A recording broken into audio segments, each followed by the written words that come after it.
Olá, meu nome é Jennifer Queiroz, nova articulista aqui do Mídia Livre. Primeiramente, eu gostaria muito de agradecer a presença de vocês assistindo essa live, vocês que fazem um papel muito importante aqui para a gente, tá? E vocês interagir com a gente é de extrema importância aqui para a gente cada dia crescer e melhorar. Esse programa é o primeiro de muitos ainda, e eu gostaria de dedicar ele a Marielle Franco, né, que ainda continua presente em nossas memórias, tá?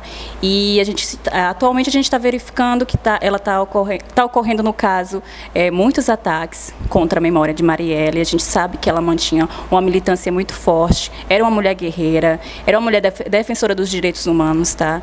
E a gente quer que mantenha essa memória, mas dessa forma. Então, para isso, a gente precisa combater a esses fascistas, a essas pessoas que propagam mentiras falsas. E, para isso, também a gente está dedicando esse programa.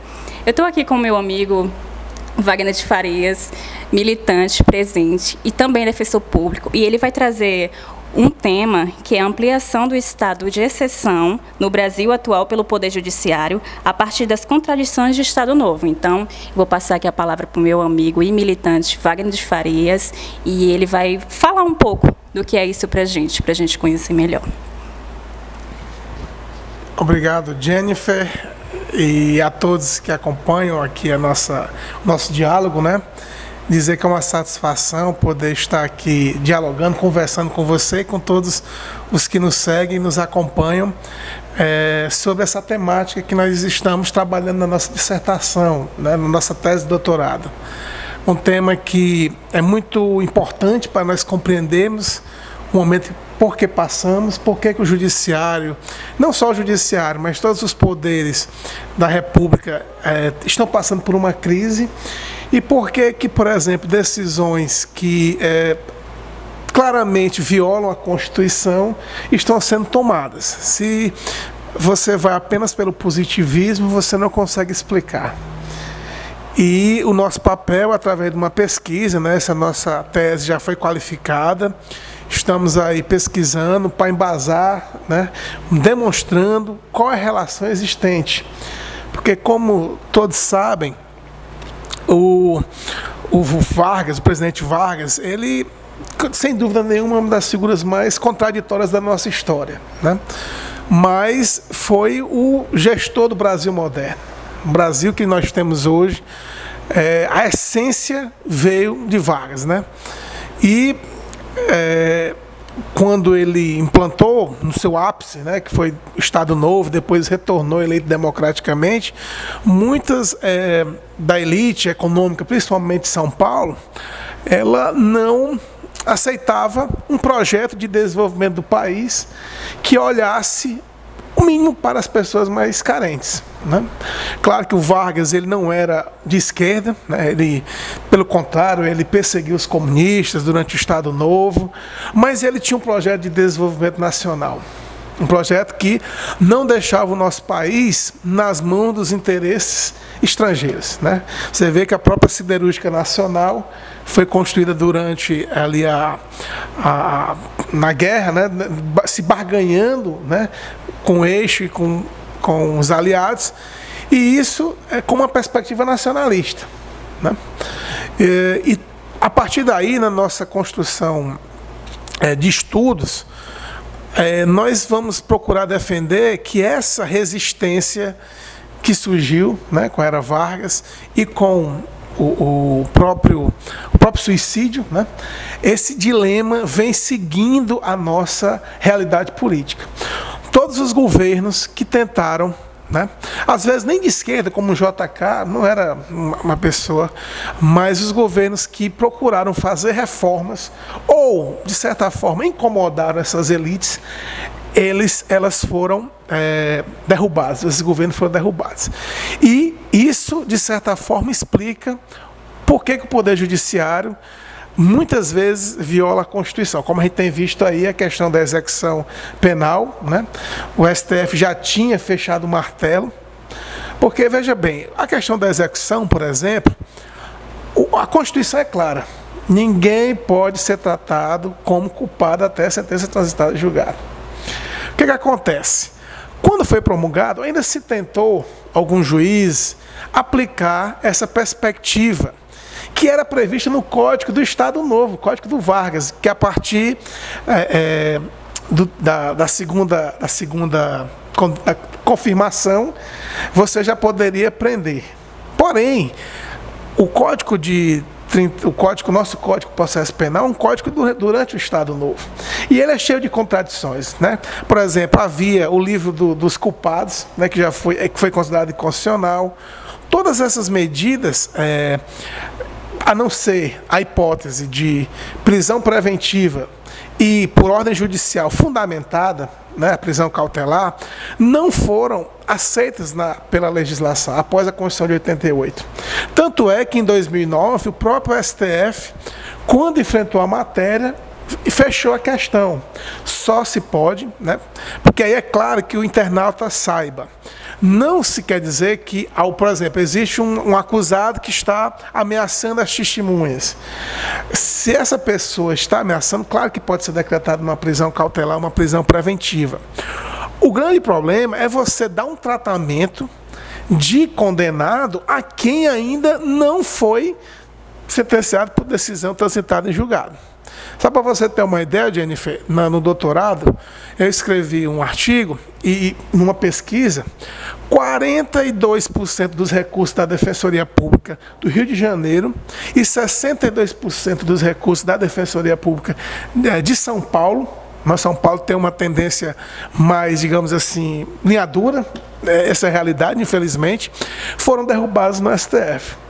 Então, para as pessoas, já puxando aí pela lógica do Walter Benjamin, elas já vivem um estado de exceção.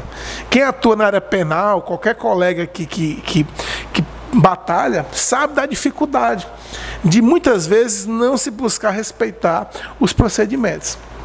Então, o que acontece? Em 2009, o STF fechou essa matéria, porém, né, a partir de 2013, quando houve uma mudança, né, que eu acho que a partir daí os movimentos conservadores, eles perderam a vergonha de ir para a rua, de manifestar a mesma cara, o que começou com uma ideia até louvável, né, que foi as manifestações do passe livre, para ter um direito, né, as pessoas, acho que isso aconteceu também na Europa, as pessoas têm mais acesso, mas querem sempre mais, é o inconformismo da juventude acessando a universidade. E o que acontece? Os conservadores, os reacionários, aproveitaram esse discurso de um certo inconformismo, né? E veio uma onda reacionária que a gente vive.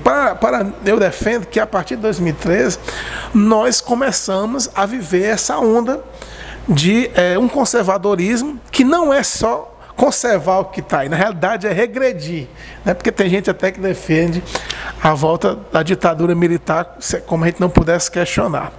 Então, o judiciário, ele sofre essa influência, né? A mídia, né? Você vê a força que tem a mídia, e é uma coisa que a gente tem que rever no futuro. Esses prêmios, né, dos grandes meios de comunicação, uma certa vaidade que a gente sabe que existe academicamente, institucionalmente, eu falo isso, até mesmo na minha instituição existe, né, porque é uma coisa que nós temos que enfrentar todo dia. Isso acabou fazendo um discurso punitivista, né, a solução dos problemas do país.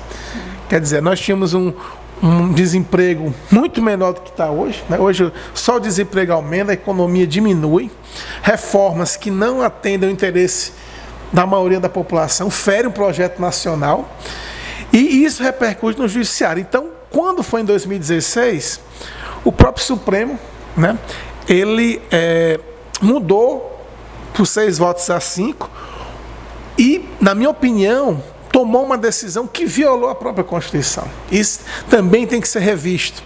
Porque o que se pensou no Constituinte de 88? Não, nós vamos delegar um órgão técnico, um órgão que não vai se submeter a pressões e vai julgar de acordo com a Constituição. Porém, infelizmente, muitas vezes a nossa mais alta corte não tem seguido esse critério. Tem agido politicamente. Tanto que quando você pega os votos do 6-5, dessa decisão que já mudou o que diz a própria Constituição e a decisão em 2009 do habeas corpus de Minas Gerais, você vai ver, porque a sociedade não aguenta mais impunidade, porque a Constituição, um discurso que é mais político do que jurídico. E isso é muito preocupante. Porque, como o Carl Schmitt fala, né, quem é o soberano? É aquele que pode decretar o estado de exceção. E o STF tem sido, muitas vezes, a gente também não pode generalizar, porque houve muitos reconhecimentos de direitos fundamentais dos homossexuais, né, da questão do aborto do anencefalo, que sempre é uma polêmica, mas nesse ponto, na área penal, o nosso tribunal, a Suprema Corte, ela tem falhado. E aí veio essa decisão, no dia 5 de outubro de 2016, quer dizer, vai fazer 2 anos, né?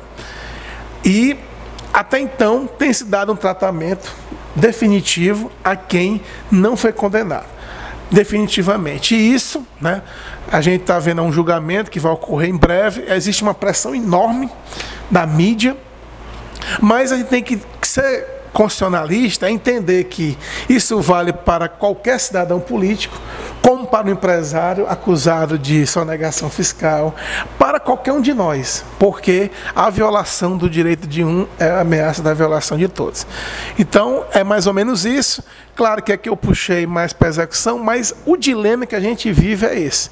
Todo governo vê uma onda reacionária que prejudica os direitos fundamentais. E o Supremo, ele tem uma importância muito grande, né? Eu até estava lendo algumas matérias que essa semana, né, é a semana mais importante para a democracia brasileira, porque o que o STF definir, decidir, né, vai marcar aí os caminhos do que realmente é a nossa democracia.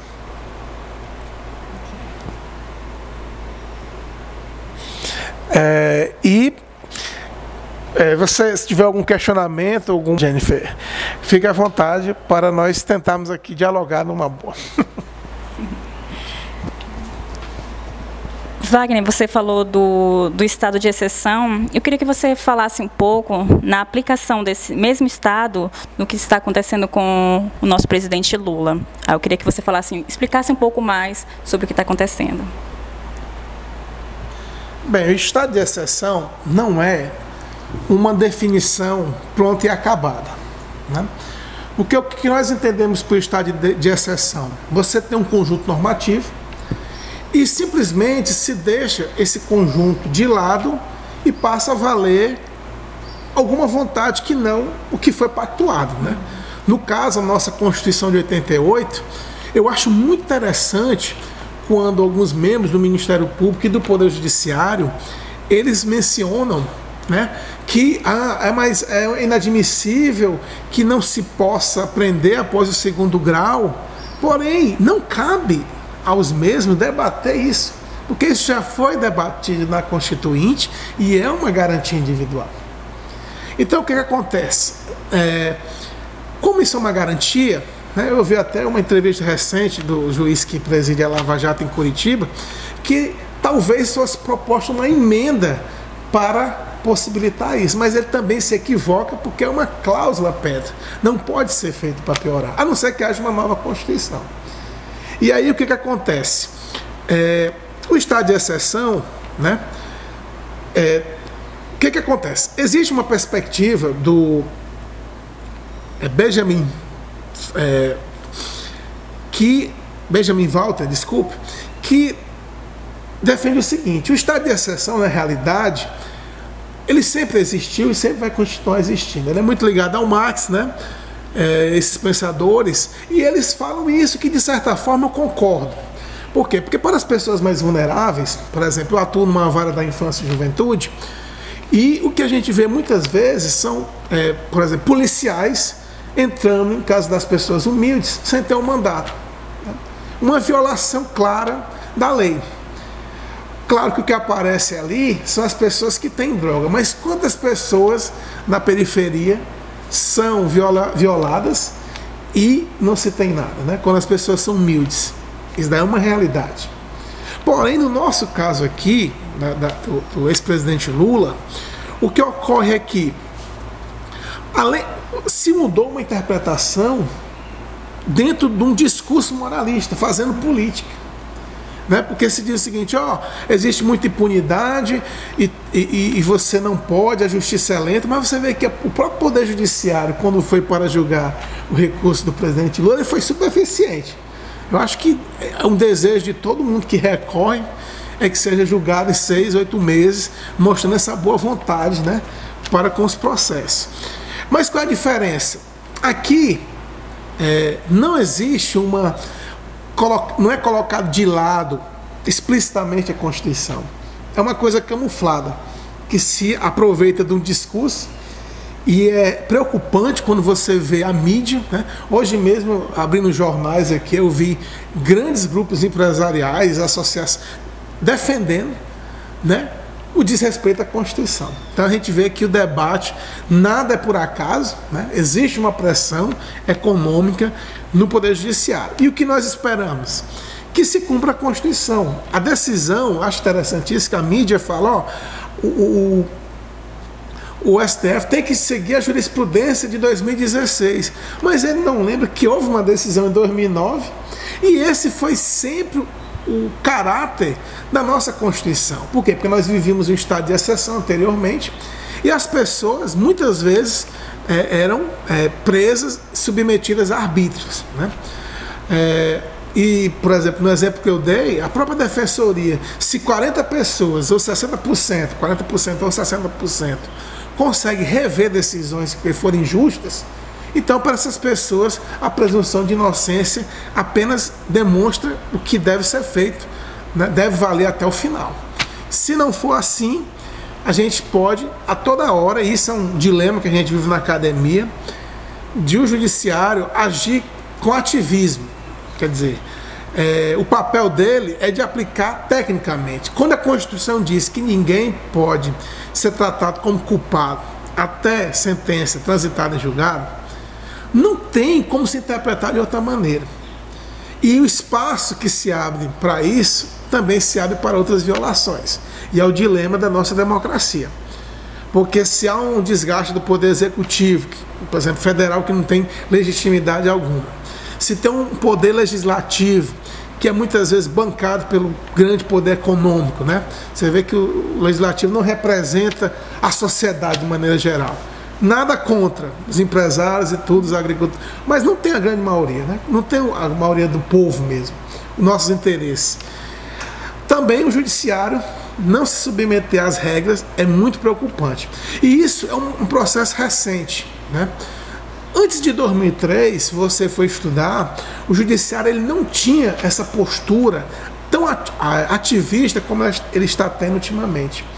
Por quê? Porque foi mudando uma composição, e aí a gente tem que fazer uma reflexão, né, de como esses magistrados foram nomeados ministros do STF, porque quando você diz que vai cumprir a Constituição, tem que ser para valer, né? E não um discurso moralista que muitas vezes agrada, né? Você vê que as pessoas muitas vezes agradam, mas quando você tem ou algum parente seu, você não vai querer isso, você quer que se cumpra a lei. E é isso que nós esperamos, né? Eu espero que o Supremo Tribunal Federal possa fazer valer a Constituição. Isso não impede de ter um julgamento, né? Vai ter as vias ordinárias. O Lula não é uma pessoa que está colocando em risco a integridade de ninguém. E todo esse processo, ele também tem que ser debatido, né? Porque a gente sabe que essas provas do triplex, de ter usado uma delação, né? Essas delações extremamente questionáveis sobre a ótica do direito processual, pessoas presas, né? E quando a delação agrada ou desagrada os procuradores, elas têm uma serventia, mostra muito bem a parcialidade desse processo. E eu acredito que isso vai ser reformado. Agora, o momento atual é de garantir a presunção de inocência. E isso a gente espera que seja respeitado.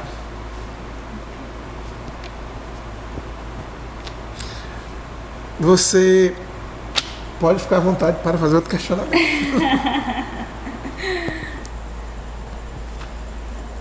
Pronto. Aqui está sendo praticamente uma aula de história, viu? Eu estou aqui aprendendo. Enfim, Eu estava dando uma olhada hoje nas redes sociais, a gente tem sempre que se manter atualizado o que está acontecendo, né, com o nosso presidente e tudo. E ocorreu um discurso por parte de um general da reserva, onde ele falava que se o Lula fosse candidato à presidência do Brasil, iria ocorrer uma intervenção militar no Brasil. Esse foi, né, o discurso que ele pregou naquele momento. Aí tentaram justificar, dizendo que isso era uma opinião individual do Lessa, mas, de certa forma, a gente precisa ficar atento pelo cenário que está ocorrendo, né, no Rio de Janeiro em si, né. Então, eu queria saber de ti, né, na sua análise, como é que você vê essa questão desse general da reserva ter falado nesse caso de intervenção militar, no caso se Lula for candidato e for eleito à presidência do Brasil? É bastante preocupante, né?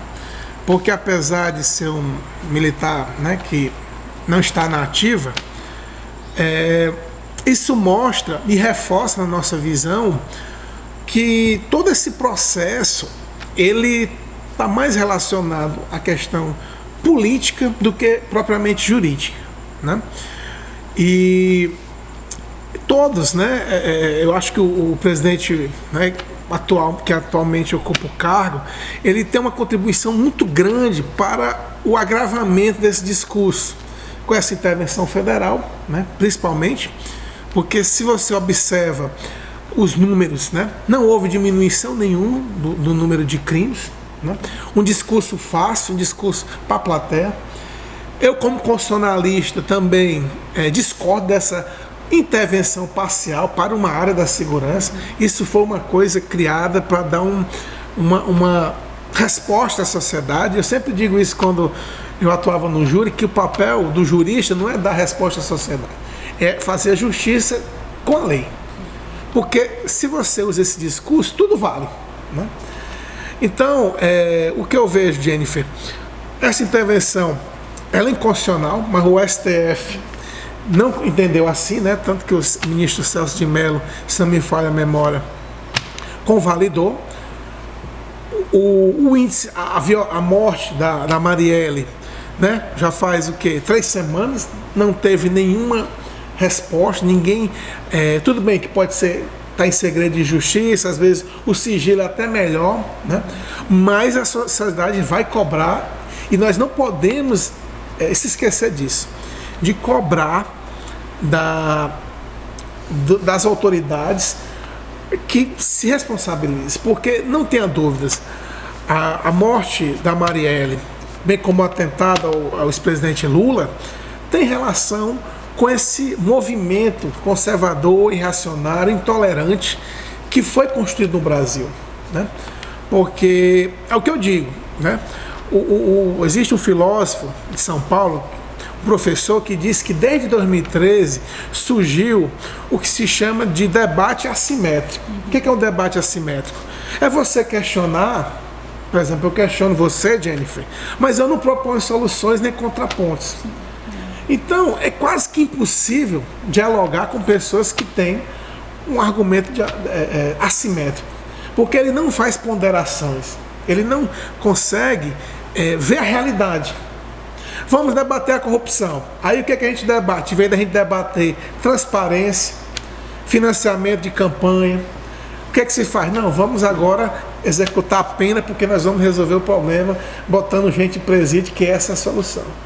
Então, eu acredito que desde 2013 a mídia também, não a mídia alternativa que eu acompanho, né? Hoje eu não assisto mais, viu, Jennifer, os canais abertos. Eu vejo por cima, porque eu não tenho realmente estômago. Acho que, e a internet, canais como o Mídia Livre, eles vão facilitar. É um espaço que a gente tem aqui, a grande mídia não vai dar, né? E esse discurso do ódio foi construído, né? Você vê que os jornais passavam horas e horas atacando, né? E isso foi instigando até nós chegarmos a esse ponto em que a racionalidade parece que perde espaço, porque um dos fatos, um dos argumentos, um dos aspectos, digamos assim, do debate assimétrico é que você não tem contraponto. Não, meu amigo, é o seguinte, nós vamos querer aqui diminuir a interferência do poder econômico nas campanhas. Aí já veio o STF, né, que tomou também uma decisão ativista, mas o Congresso não enfrenta o tema. Até porque a maioria dos congressistas foram eleitos nesse procedimento. Então, é um dilema que é preocupante, por quê? Porque mesmo com essas dificuldades, a democracia, né, se for mantida eleições em outubro, a sociedade tem que decidir. Não é uma casta do serviço público, com todo respeito que a gente tem aos profissionais, mas o descrédito também é grande, isso é muito preocupante. Porque se essa coisa fosse feita democraticamente, né, como o próprio ex-presidente fala, né, quando eu perdi 3 eleições, fui para casa, né, ele até brinca, usa uma expressão, né, eu vou me mastigar, como ele dizia que o Brizola falava, e aí você vai defender o seu projeto e continuar. Agora, o que não pode é violar a Constituição, a presunção de inocência, a lei da ficha limpa também é inconstitucional na minha perspectiva, porque não cabe ao judiciário, após uma decisão de segunda instância, definir o que a sociedade vai julgar. Isso tem que ser resolvido no campo político. Porque o que se esperava? Eu acho que houve até uma certa, digamos assim, inocência republicana, no bom sentido também. Porque não, vamos entregar o Poder Judiciário, até surgir uma figura como o Moro, né, que é realmente totalmente parcial, nem tem vergonha de participar de eventos do PSDB e tudo, o pai dele foi fundador e tal. E você vê essa descrença. Por quê? Porque quem vai decidir isso, essas pessoas, é o povo. Né? O ministro Fux, ele toma posse e já faz um discurso dizendo que não pode nem ser registrado. Quer dizer, uma violação explícita à legislação. Então isso aí tem que pensar, porque essas atitudes só vão agravar a crise. Agora, também não se pode, né? Imagina nós aqui no regime de exceção, nem poderíamos estar aqui divulgando. Né? Então eu acho que é preocupante. Os militares, alguns militares, nem todos, né, mas muitos acham que a solução é essa violência, um regime fechado, e não esquecem que, por exemplo, no final dos anos 80, o nosso país estava quebrado. O regime militar não trouxe essa salvação. Né? Quem estuda história, quem viveu, vê o final da década de 80 era a década perdida. Né? Houve um crescimento, um achatamento dos salários. Né? Você faz os cálculos, houve uma diminuição grande da renda do trabalhador. Né? Investimentos, e não provocaram o bem-estar das pessoas. Pelo contrário, houve aumento da violência. Existe uma reinterpretação, às vezes, digamos assim, maldosa, né? Como se tudo estivesse caminhando. Não, a década de 80 estava perdido, o país sem capacidade de investimento, sem nenhum respaldo internacional. E é o que eu digo, a política internacional nossa, totalmente superveniente, totalmente baixada a cabeça para o mercado. Eu também vejo, Jennifer, que esse contexto, né, de estado de exceção também tem a ver com os interesses de capitais maiores, dos Estados Unidos, de outros países. Né? O presidente Obama teve ali aquelas escutas, né, da nossa presidenta, ex-presidenta Dilma. Tem amigos que endeusam, mas existe o interesse do Estado americano. O Brasil se destacando com o BRICS, né? Você vê que até a Copa do Mundo, né? O terceiro país agora seguido será do BRICS, né? Teve 2010 África do Sul, 2014 Brasil, 2018 Rússia, né?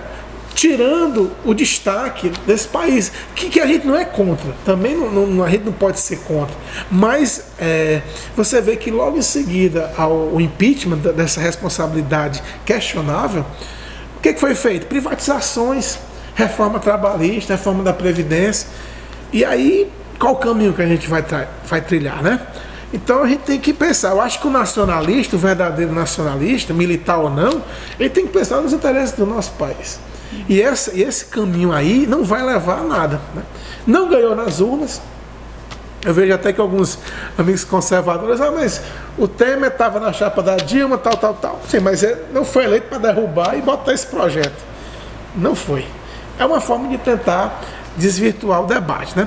Mas assim, eu vejo também A história vai dar uma resposta, né? Porque muitos desses membros do Poder Judiciário, do Ministério Público Federal, da Polícia Rodoviária Federal, eles tiveram treinamento nos Estados Unidos, foram para os Estados Unidos. Com que interesse? Né? Aí a história vai dizer, eu também não posso ser leviano, mas, por exemplo, a Petrobras recentemente fez um acordo absurdo, né? Sem nem ter uma decisão transitada e julgada, fez um acordo para pagar milhões para, né, os abutres, né, os investidores. E onde é que a gente vai com tudo isso? Né? Então, é muito complicado, né? É um discurso muito fácil, muito tentador. Quando eu estava dando aula, eu tinha uma grande dificuldade com os alunos, né? Porque as pessoas só se informam pela grande mídia. Não tem conhecimento da história, não tem o conhecimento da técnica. É muito fácil ser seduzido. Mas os verdadeiros interesses de tudo isso, quem já enxerga, é papel nosso, né, Jennifer? Falar e divulgar à sociedade.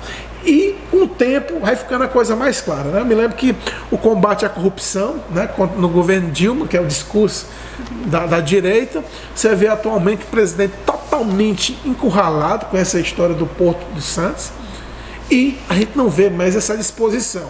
Então realmente a questão era corrupção ou era debate político de não gostar com o projeto que estava vindo? Aí esse é o grande aspecto.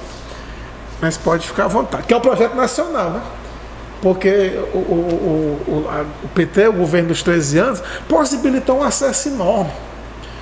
Eu dei aula numa universidade, que eu disse, meu amigo, na minha época, quando eu entrei, olha que foi em 2000, eu sou tão velho assim, para você entrar na UFC ou na Unifor, direito, era uma casta. A federal era 45 alunos, 90 no ano. E só quem entrava, quem estudava no colégio, quem tinha condições de um colégio bom, ou então realmente as exceções que nós sabemos que tem. O PT ampliou o ensino. Eu não entendo como o empresariado também tem esse ódio, né? Muitos, né? Não todos. Porque com essa crise agora, por exemplo, o corte dessas bolsas, também eles estão perdendo. E as pessoas não estão tendo acesso a conhecimento. E um aluno meu, ele bem humilde, uma pessoa, ele defendendo meritocracia, tudo bem, você tem que, na meritocracia, buscar melhorar, mas você tem que ter as oportunidades, meu amigo. Se você tivesse há uns 15 anos atrás, no seu atual contexto, você nem entrava na universidade.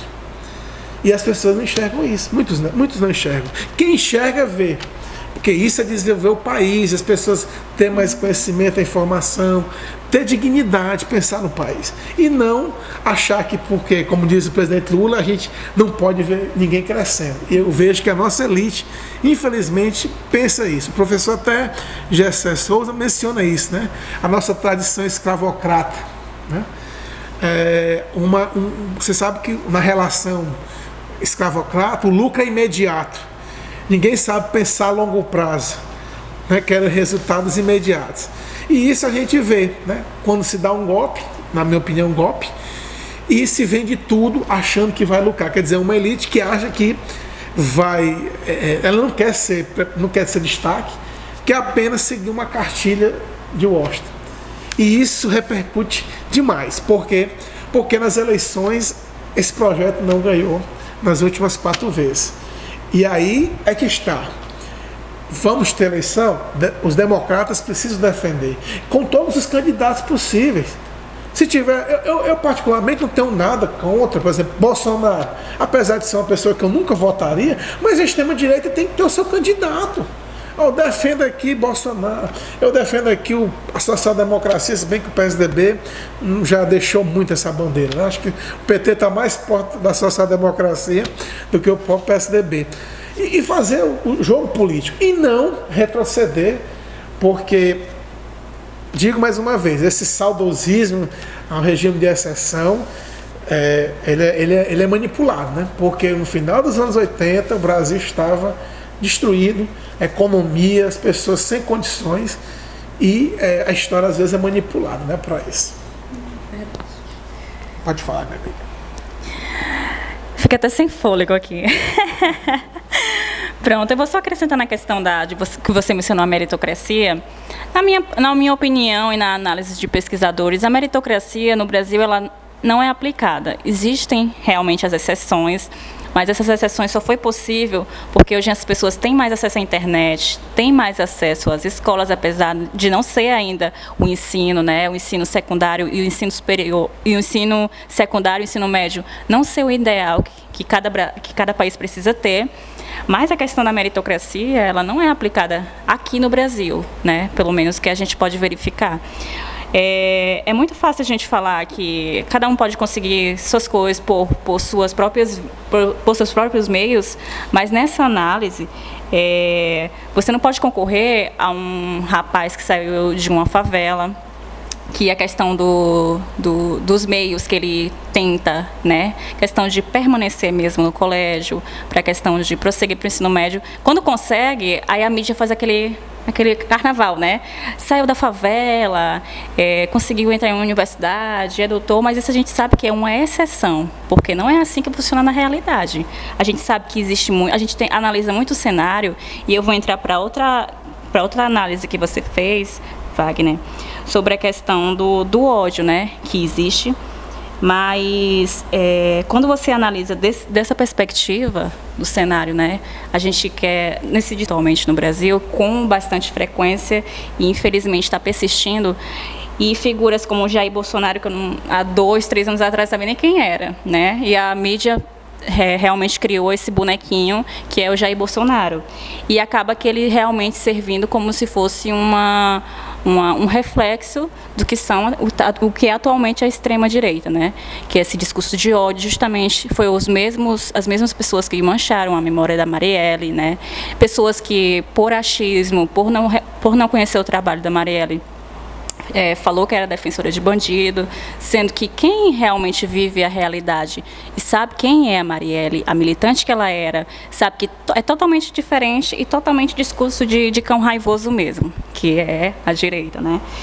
Mas eu queria te perguntar, Wagner, nessa perspectiva do avanço do fascismo, e acho que você até mencionou na questão das redes sociais, que abriu uma porta, na verdade, a vasta porta, que acabou que entrando essas pessoas, tendo mais acesso à internet, e está plantando mesmo esse discurso de ódio, se aproveitando de um cenário, né, que um cara tá aqui, rouba uma coisa, mas ela está analisando daquela perspectiva ali, né, do roubo, não do roubo para trás, né? O que é essa pessoa, quais as condições dessa pessoa, como ela vive, enfim. Eu queria que você fizesse essa análise nesse ponto de vista, e você mencionou o Bolsonaro, eu queria que o papel que ele está fazendo dentro dessa extrema-direita. Muitas perguntas interessantes. Bem, antes de mencionar a questão do Bolsonaro, quero destacar que eu sou defensor de uma vara da infância que trata apenas de adolescentes envolvidos com atos infracionais, certo? Quer dizer, crime, né? Que tecnicamente nós não falamos crime, falamos atos infracionais.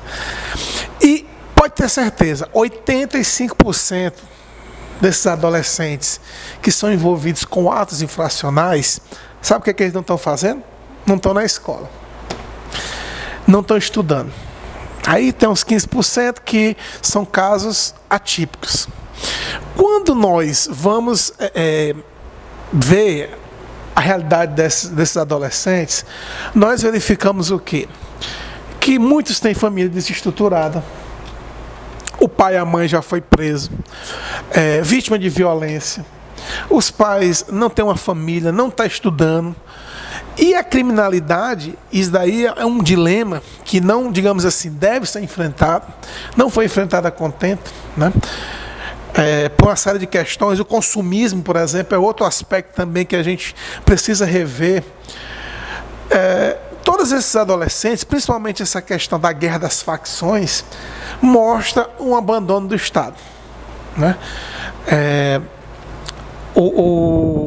Esses adolescentes, é muito difícil, para quem vê a realidade mesmo, esse discurso da meritocracia, comparando com, geralmente, um filho de classe média, que pode ter uma família ali já conservadora dos seus padrões, faz aquele seu ganha-pão, vai para a escola, faz inglês, já é adolescente, e o próprio professor Gessé diz uma coisa interessante. A questão da motivação, da referência, é uma coisa muito importante. Às vezes, quando você não tem nem o que comer, quando você tem uma família desestruturada, que não te motiva você para estudar. Ora, todo mundo aqui estudou, sabe que não é fácil, né? As tentações do mundo são grandes. Você não tem uma referência de dignidade, porque não é só pobreza. As pessoas acham, ajuda muito, mas é a estrutura, porque é a pobreza aliada à falta de estrutura, aliada à desigualdade. E aí tudo isso se soma e você pode ver que a maioria desses adolescentes tem esse perfil. Aí tem exceções, às vezes o sujeito é de classe média, quer fazer uma parada para consumir uma roupa de marca, isso daí é uma exceção. Mas a imensa maioria... E aí por quê? O que acontece? Se eu fosse falar aqui de ECA, a gente ia ter aqui mais um programa. Mas o nosso ECA não foi até hoje cumprido. Você vê que os centros de internação são lamentáveis, né? São uma verdadeira prisão mirim, que deveria ser uma escola. Porque, veja, o ECA é dividido em 3 partes. As políticas públicas, as medidas protetivas e os atos infracionais. Falharam as políticas sociais, às vezes não falhou, mas se você tem ali um programa social e não tem uma família estruturada, você pode também se perder. E o Bolsa Família é importante por isso, porque já tem ali o primeiro vínculo de manter a pessoa na escola. Quando você falhou na política, falando na medida protetiva, por exemplo, quando uma pessoa deixa de estudar, um aluno, a sociedade, o Estado, e aí nós temos também uma cultura. Já era para nós trabalharmos aquela pessoa. Por que ela está deixando de estudar? Só que vai se acumulando, né? Quantas crianças a gente vê no meio da rua e simplesmente a gente vira a cara? A maioria das pessoas, né? Por quê? Porque já é cultural. Só que a gente não sabe que essa pessoa no meio da rua vai se envolver com droga, o traficante, né? Porque o traficante adora uma mão de obra barata, né? E aí a pessoa começa a usar drogas,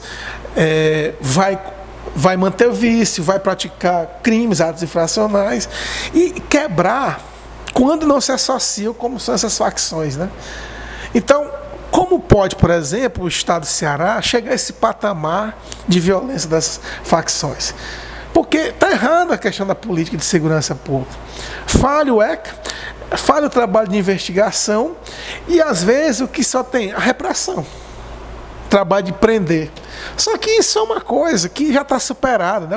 O Foucault é que defendia na Idade Média, quando se prendia alguém, fazia uma festa, humilhava a pessoa, porque todo mundo ia ficar com medo. Na Idade Média, você vê aquelas cenas do filme, né, de ser decapitado na frente de todo mundo. A gente vai deixar de cometer crime, porque a gente vai ficar com medo. Isso, os conservadores, quem vê isso, acha que isso é o ponto fundamental para que as pessoas não cometam.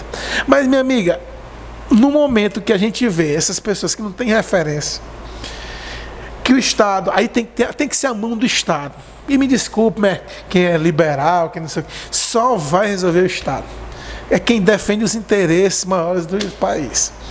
Investir nesses adolescentes, se não investe, o que vai acontecer?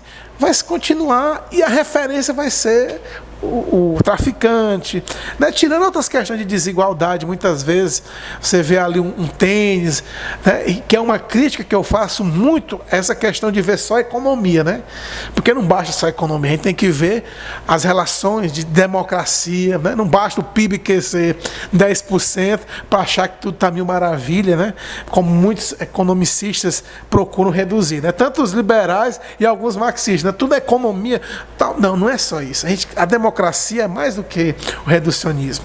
Então, o que acontece? Então, como a coisa não é aplicada, né, o ECA não é trabalhado, principalmente porque a Constituição diz lá, crianças e adolescentes são a primazia das políticas públicas.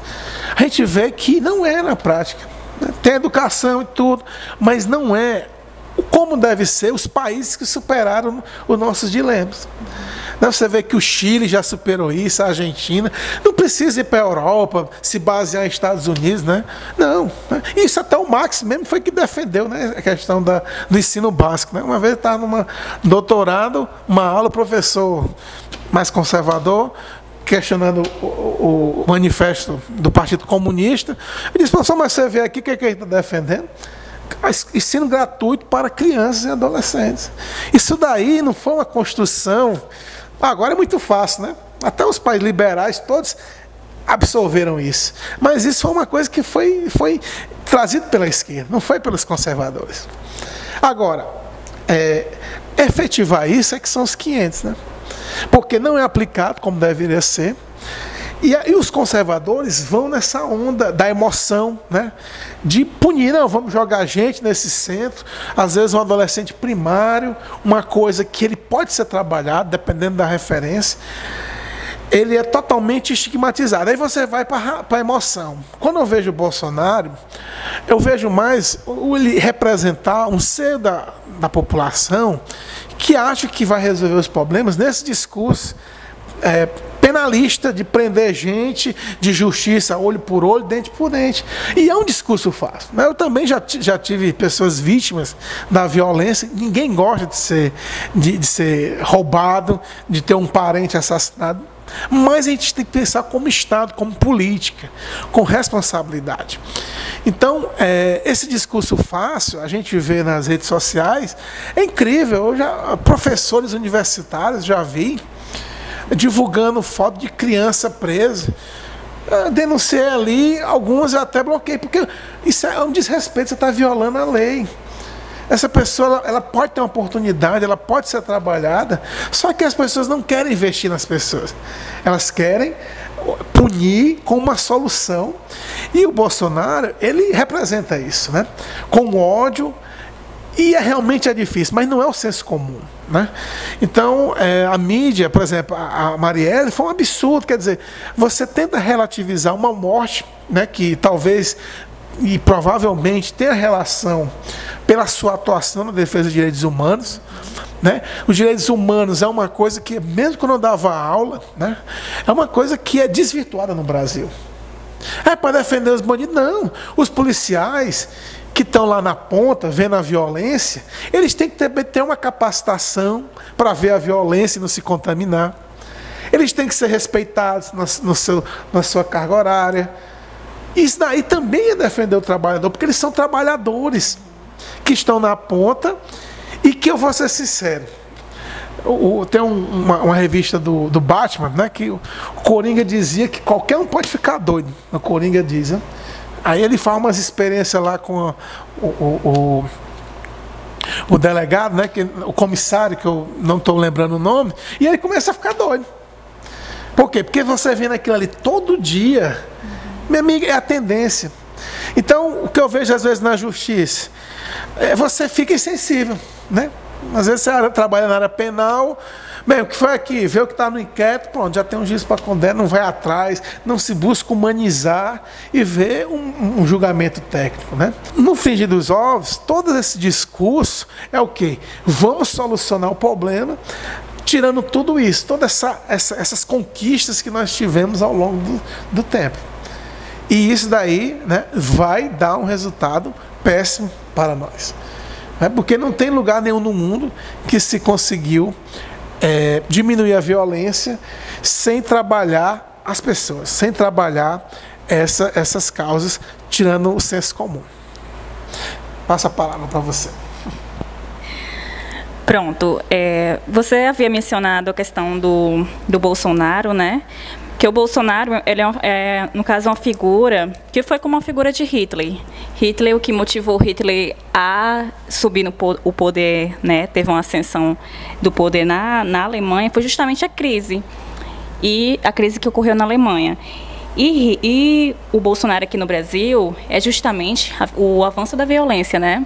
Então, a mídia, o papel que a mídia tem dentro desse cenário é dar uma resposta, né, teoricamente favorável, que a sociedade se sinta, no caso, mais preenchida, mais confortável, prendendo, né, aprendendo, aumentando. Há pouco tempo, eu havia conversado com alguns amigos e tudo, e justamente eles falaram isso, que o bandido, como eles classificam, né, bandido tinha que prender e jogar a chavezinha fora. Ou seja, o Brasil ele não tem pena de morte, nem prisão perpétua. Essas pessoas que são detidas, elas vão para dentro desses presídios e vão retornar à sociedade. A questão é como eles vão retornar dentro para a sociedade, né? Então, também é uma forma, né, por parte do Estado, que eu vou fazer uma crítica, a questão da carência, né? E eu queria falar agradecimentos, enfim, eu pedi um agradecimento. Não, mas tá bom. Enfim, eu queria só fazer uma comparativa de justamente isso. O que está dando essa ascensão ao Bolsonaro, né? Que é uma figura para mim, como teve um vídeo do Boulos falando que o Bolsonaro não era candidato. Para ele, que teoricamente, né, que é um cara que já teve processos por incitação ao estupro, né? Muita gente, devido a esse discurso que o Bolsonaro teve, fala o mesmo discurso que o Bolsonaro falou para outras coisas. Ele faz uma aplicação para outras coisas, com mulheres, com justamente a Maria do Rosário, né, que sofreu esse crime por parte do Bolsonaro. E oportunidades. Atualmente, a oportunidade que ele está tendo é justamente a violência que está ocorrendo no Brasil, né? Que a mídia enfatiza e tudo, que tem essa violência, enfim. Ainda bem, pelo menos nunca em Fortaleza eu havia sido roubada, né? Até um ano atrás. Mas é uma coisa que é uma realidade que ela se aplica, né, pra gente, né? É uma resposta que existe. A sociedade vamos dizer que é uma roda gigante, ela está aqui, ela vai dar essa volta toda e retorna ao seu ponto inicial. Enfim, eu queria agradecer muito a sua participação aqui na Mídia Livre, né, porque é uma honra imensa. Foi difícil conseguir essa oportunidade com você, mas foi de extrema aprendizagem aqui para a gente, né, a sua participação aqui. E eu gostaria que você desse uma palavrinha final de tudo que você sentiu e se sinta convidado também outras vezes, tá? Você já é de casa praticamente. Obrigado, Jennifer e a Mídia Livre. Dizer que foi uma honra esse nosso papo aqui, né? Estamos à disposição para dialogar, debater, trazendo aí um viés do direito, da história, nossa análise. E agradecer e torcer que as pessoas também vejam os outros vídeos, né? No YouTube tem aí uns 5 ao lado já de sugestões. Você vai começando a ver um, vai ver outro, e daqui a um tempo você já vê que a mídia não tem só um ponto, tem um outro lado também, né? E estamos à disposição, foi uma honra e fico aqui à disposição para um próximo convite, de acordo com o Mídia Livre. Obrigado. Eu queria agradecer a participação de vocês aqui com a gente, tá? E chamar, como meu companheiro aqui, Wagner de Farias, falou, para vir assistir com a gente, debater com a gente. Vocês podem enviar para a gente dúvidas. Tem o contato do Daniel, no blog da Dilma. Tem também o meu contato, que é meu Facebook, que ainda não tem nenhuma página oficial, mas tem o meu Facebook, que é Jennifer Herman Lima. E se vocês precisarem, qualquer coisa pode enviar mensagem para o Daniel dentro do blog, mandar dúvidas para a gente pode esquematizar e fazer um programa com a cara de vocês. Aqui é o programa do povo, a gente tem a liberdade total. E se sintam em casa, se sintam à vontade sempre, tá?